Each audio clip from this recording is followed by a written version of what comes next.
देश में Iran Israel के हमलों पर सभी की नजरें टिकी हुई हैं। ईरान ने इजराइल पर मिसाइलों से हमला किया है। इजराइल भी चुप बैठने वालों में से नहीं था।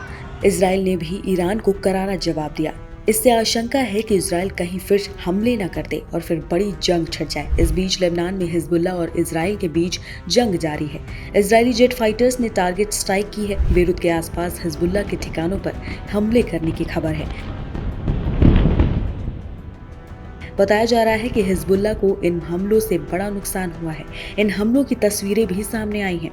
चाहे फ्रांस हो या अमेरिका, युद्ध के बुरे असर के बारे में सभी कह रहे हैं। युद्ध का दायरा बढ़ना नहीं चाहिए और शांति की कोशिश लगातार करनी चाहिए।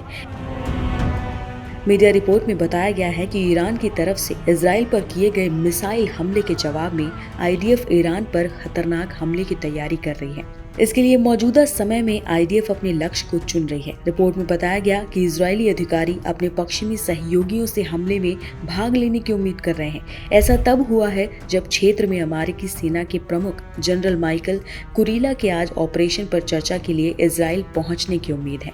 ईरान के राष्ट्र प्रमुख खामेनेई ने 7 अक्टूबर 2023 को इजराइल पर किए गए हमास के हमले को कानूनी और नैतिक तौर पर सही ठहराया था, जबकि दुनिया के सभी देशों ने कहा था कि ये एक आतंकी हमला था जिसमें 1200 से ज्यादा इजरायली नागरिक मारे गए थे।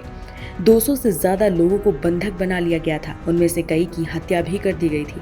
अभी भी हमास के पास 100 से ज्यादा इजरायली नागरिक बंधक हैं।